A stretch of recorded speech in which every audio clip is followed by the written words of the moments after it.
Hi good evening, Ritu Singh from moon study and travel. आज के live में हम बात करेंगे यूएसए स्टडी वीज़ा। अगर आपने यूएसए स्टडी वीज़ा अप्लाई किया हुआ है या आप करने का सोच रहे हैं तो ऐसे कौन से फैक्टर्स हैं जिनका अगर आप ध्यान रखेंगे तो आपका वीज़ा सक्सेस रेट अच्छा चलेगा। So that means if you have applied for USA study visa या आप thinking of applying for USA study visa, there are few factors, कुछ ऐसी चीज़ें होती है जिनको अगर आप ध्यान रखें तो आपका वीज़ा सक्सेस रेट अच्छा हो सकता है। तो सबसे पहला फैक्टर, सबसे first factor is standardise test. So जब भी हम यूएसए का स्टडी वीज़ा अप्लाई करते हैं या हम यूएसए किसी कॉलेज या यूनिवर्सिटी में अप्लाई करते हैं तो वो हमसे कुछ स्टैंडर्डाइज टेस्ट मांगते हैं as per our the course which we have picked for. So the standardized tests are GRE, GMAT, IELTS, TOEFL, Duolingo, SAT. There are many colleges and universities in USA जो without these tests भी आपका profile accept करते हैं, आपको admission letter issue करते हैं, आपको I-20 भी इशू करते हैं। But When I talk about the visa success rate, तो अगर आपके पास कोई स्टैंडर्डाइज्ड इंग्लिश टेस्ट है या आपने GRE या GMAT किया हुआ है और उसमें आपका मेजरेबल एंड एक्सेप्टेबल स्कोर है तो उससे आपका वीज़ा सक्सेस रेट ज़्यादा हो जाता है, मतलब आपका वीज़ा लगने के चांसेस ज़्यादा हो जाते हैं। It means embassy is more interested in giving you visa. So अगर आपके पास कोई भी स्टैंडर्डाइज्ड इंग्लिश टेस्ट या प्रोफिशिएंसी टेस्ट नहीं है तो you try to clear any of the test like IELTS, TOEFL और ड्यूलिंगो। अगर हम आइल्स, टॉफल और ड्यूलिंगो की बात करें तो इसमें ड्यूलिंगो एक ऐसा टेस्ट है जिसमें आपका लेवल ऑफ डिफ़िकल्टी जिसका थोड़ा कम है as compare to other test. So अगर आपको आइल्स या टॉफल क्लियर करने में प्रॉब्लम आ रही है तो you must go for Duolingo English exam. So the first factor, very important factor जिससे आपका वीज़ा सक्सेस रेट अच्छा हो सकता है, that is your English proficiency test, standardized English proficiency test. Now the second point, second is work experience. Let's say there are USA is such a country जो 5 to 6 years का study gap भी accept करता है। So अगर suppose आपने US का study visa apply करा है और कॉलेज या यूनिवर्सिटी में आप अपनी एडमिशन लेटर अप्लाई कर रहे हैं और आपकी I-20 भी इशू कर दी है, बट जब आपने एम्बेसी में अपनी फ़ाइल अप्लाई करी और आपका जो वो स्टडी गैप है that is just a hollow gap, मतलब आप वहाँ पे कुछ भी शो नहीं कर रहे हैं तो ऑब्वियसली आपका वीज़ा सक्सेस रेट कम हो जाता है। So what we can do, आपने जो भी अपने स्टडी गैप में करा है you have to show some work experience. अब वर्क एक्सपीरियंस आप ऐसे नहीं शो कर सकते like let's say you are working in a family business और आगे आप USA में जो नेक्स्ट पढ़ाई ले रहे हैं वो आप इंजीनियरिंग की ले रहे हैं। सो जो आपका वर्क एक्सपीरियंस है that has to be relevant with जो भी कोर्स आपने USA में नेक्स्ट अपना बैचलर या मास्टर जो भी कोर्स चूज़ करा है। सो आपका जो वर्क एक्सपीरियंस है दैट रियली मैटर्स, मतलब आपका जो स्टडी गैप है वो एक जस्टिफाइड स्टडी गैप होना चाहिए। आपका वर्क एक्सपीरियंस उसमें रियली मैटर्स अलॉट। दो आपको कॉलेज या university admission letter I-20 issue कर भी दे, तब भी जब आप अपनी वीज़ा फाइलिंग के लिए जाते हैं और अपनी फ़ाइल एम्बेसी में लगाते हैं तो आपका एक जस्टिफाइड वर्क एक्सपीरियंस होना चाहिए। नाउ नेक्स्ट इज़ को करिकुलर एक्टिविटीज़। अब सपोज़ आप साइंस स्टूडेंट हैं और आपने USA में आप STEM प्रोग्राम्स के लिए अप्लाई करना चाहते हैं। STEM मतलब साइंस, टेक्नोलॉजी, इंजीनियरिंग और मैथमेटिक्स।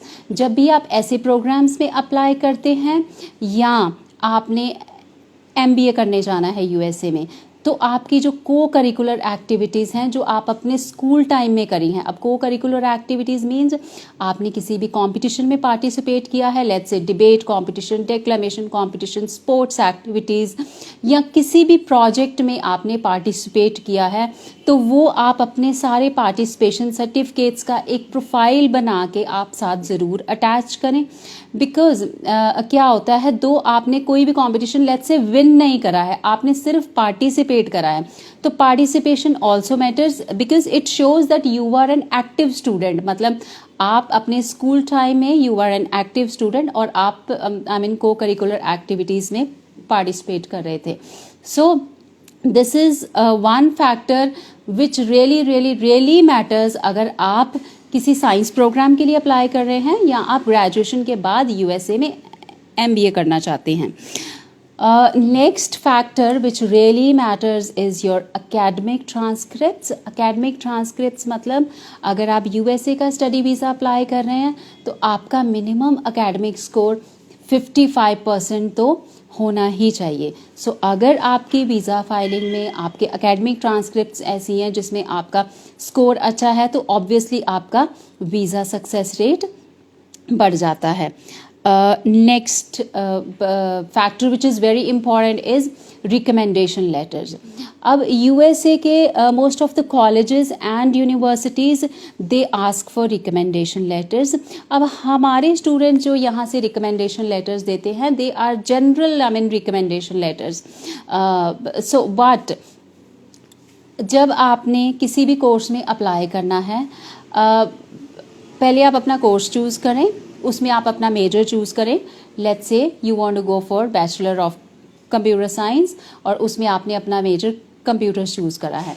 अब अगर जब आप अपनी रिकमेंडेशन लेटर ले रहे हैं अपने स्कूल या कॉलेज से, तो ट्राई करें आपके जो I mean particular subject let's say computer के प्रोफेसर या टीचर हैं वो आपको रिकमेंडेशन लेटर इशू कर रहे हैं और उस रिकमेंडेशन लेटर पे मेंशन होना चाहिए like what was your performance in that subject. और अगर आपने किसी एक्स्ट्रा आई मीन एक्टिविटी में उस पर्टिकुलर सब्जेक्ट में पार्टिसिपेट किया है तो make sure your professor, teacher और lecturer recommends you for that. So recommendation letter what does it mean? I mean it means that आपके टीचर्स, आपके प्रिंसिपल्स आपको उस वाले फील्ड में जाने के लिए, उस पर्टिकुलर यूनिवर्सिटी में जाने के लिए एक्चुअल में रिकमेंड कर रहे हैं। और क्यों रिकमेंड कर रहे हैं? बिकॉज आप उस सब्जेक्ट में अपने स्कूल टाइम में या कॉलेज टाइम में you are really doing well, so that's how they are recommending you. That is what recommendation letter means. So recommendation letter plays a very important role when it comes to the visa success rate. Now the next thing which is very important is yes, your personal statement of purpose. अब there is a difference between जो हमें colleges and universities बोलते हैं ऐसे लिखने के लिए और जो हम एम्बेसी में प्रेजेंट करते हैं स्टेटमेंट ऑफ पर्पस। जो हमारे स्टूडेंट्स मेजर एक मिस्टेक कर रहे हैं बिकॉज जब भी हम यूएसए में कॉलेज या यूनिवर्सिटी में अप्लाई करते हैं तो they ask you to write an essay और उस एसे का ना एक पर्टिकुलर टॉपिक होता है ना। They generally give you 3-4 topics जिसमें से आपको एक टॉपिक पिक करना होता है and you have to write about that topic. Now what our students are generally doing, they are just writing that statement of purpose. They are talking about them, who they are, अपना percentage और वो course क्यों join करना चाहते हैं and वही फिर why USA, why college, why that particular university and my future goals. But जो कॉलेज आपको ऐसे लिखने के लिए दे रहा है you have to read and reread the essay again and again and you have to talk about what that essay is asking you. I mean the essay is different from statement of purpose. For an example, जो आपको colleges और universities essay लिखने के लिए देते हैं, many of the essays ask you to write, आप अपनी life का एक ऐसा कोई incident लिखें जिसने आपका पर्सपेक्टिव चेंज कर दिया, जिसने आपका नज़रिया चेंज कर दिया। सो मतलब वो एक पर्टिकुलर टॉपिक है, ये आपको उसके बारे में लिखना है। correct? You don't have to write that general statement of purpose, because if college wants to know about yourself तो वो आपको उसमें बोलेंगे कि yes, you talk about yourself, you talk about your future goals, you talk about your ambitions, why do you want to choose this course. तो मतलब whatever they are asking, you have to write about that only. Next thing which is very important is your resume. Resume or CV plays a very important role when it comes to applying in a US university and when it comes to getting visa. देखो, resume is something जो एक short story है, जो एक long story जिसको हमने short करके लिखते हैं. मतलब आपने कौन से ईयर में क्या पढ़ा, आपका वर्क एक्सपीरियंस क्या है, that is what you guys are going to write in your resume. और अगर आप ग्रेड 12 के स्टूडेंट हैं और आपका कोई वर्क एक्सपीरियंस नहीं है, then what are you going to write? You are going to write your hobbies in your resume, or apart from your academic qualification, you're going to write your hobbies. You are going to write your small achievements which you have achieved in your school time. Again, कौन सी achievements, कौन से आपने competitions में participate किया, कोई आपने science fair में participate किया, मैथ्स फेयर में पार्टिसिपेट किया, कोई आपने डिबेट, डिक्लेमेशन, एक्सटेम्परी, किसी भी तरह के किसी भी कंपटीशन में, चाहे वो स्पोर्ट्स हो, एकेडमिक के रिलेटेड हो, वट एवर आपने अपने स्कूल टाइम में करा है, you have to mention in your resume, because resume is something which reflects your personality right from आपके किस चीज़ में कितने मार्क्स हैं, कौन सी क्लास में, 12th में, 10th में कितने मार्क्स हैं, plus apart from your academic interest, what other things you are interested in. So resume plays very important role. Next factor which improves your visa success rate is your admission interview. Whatever I was talking, I think I have spoken about 7 factors, and this is the 8th factor, which is your interview. Interview plays a very important role in getting the visa. अगर आपने सब कुछ कर लिया, सब कुछ ठीक से करा, all 7 factors पे you have paid attention, but आपने इंटरव्यू प्रिपेयर नहीं करा, तो the game is closed. मतलब there is no chance of getting the visa.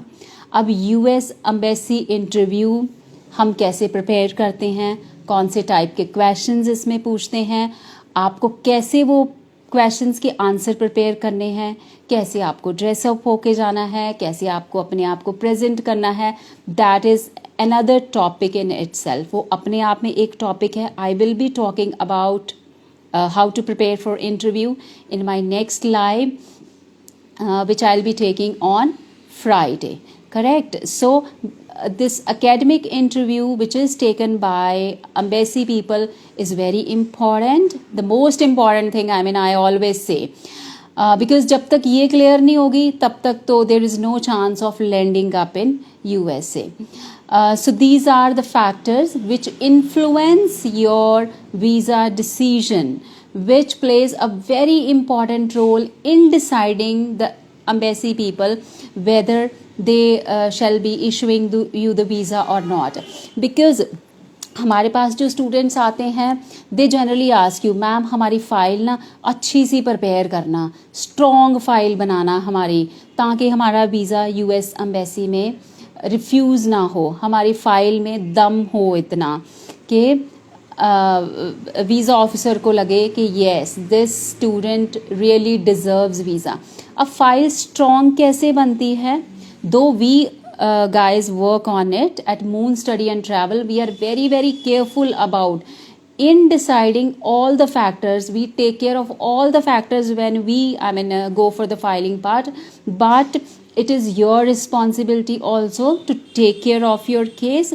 और ये वाले जो factors हैं, I'm going to repeat them, all 8 factors. The first is standardized tests or English proficiency test. The second is your work experience. You can note down if you want to. The third is your extracurricular or co-curricular activities. Fourth is your academic transcripts. Fifth is your letter of recommendations. Sixth is your statement of purpose or essay. Whatever college is asking, you have to be careful, और वो आपको difference देके then only you have to go ahead with the things. Seventh factor is CV or resume, and eighth factor is your admission interview, the most important thing. I'll be talking about it in my next live. That's all about today's live.